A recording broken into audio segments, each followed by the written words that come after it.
When it comes to motivating students, what techniques do you use to get their attention and to hold it? Well, I find humor is a really good way to do that.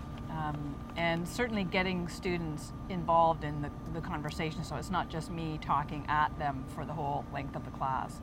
So the more involved they are, the more they seem to really take ownership of what's happening.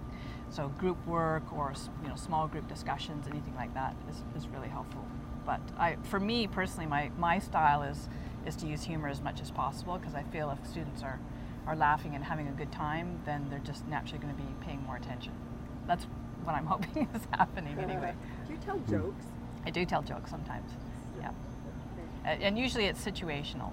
So, and I'll also add stories about myself. I mean, I'm not afraid to ridicule myself, I guess, or talk about some blunder that I've made, connected to what we're talking about, of course. So it has to be related. But yeah, I'll use myself as an example. And students seem to really like that, because then they can relate to you as a person and not just this authority figure at the front of the room. So yeah, I agree with you that sharing personal experiences and insights really does connect with the students on a different level. So that certainly helps. I think that also I would add activities that require the students to have been involved in listening earlier on, and pretty soon they realize, oh, I have to pay attention because I'm going to actually have to do something with this information rather than just regurgitate it on a test later. What I've been doing more lately is trying to have different teaching strategies during a 3-hour class and not doing the same thing over and over again. And so it might be some formal discussion with the whole class and breaking into small groups and bringing that back to the class. And then it might be a little video clip that's fairly current that might grab their attention. And then it depends, but try to have a variety of teaching strategies in a 3-hour session. Yeah.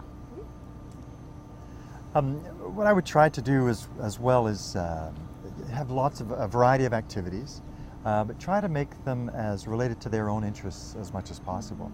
So bringing stuff in from the local newspaper, or topics that have come up in the news, and talk about those, or whatever it might be. I think for me what's really key is nonverbals as well. Just a lot of eye contact, walking around, really positive, smiling and that kind of stuff.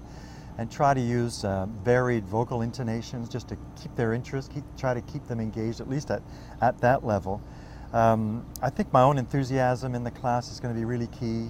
That would help a lot. And try to make sure that activities that they're going to be involved in are quite interactive, so there's movement and there's engagement throughout. That's what I try to do.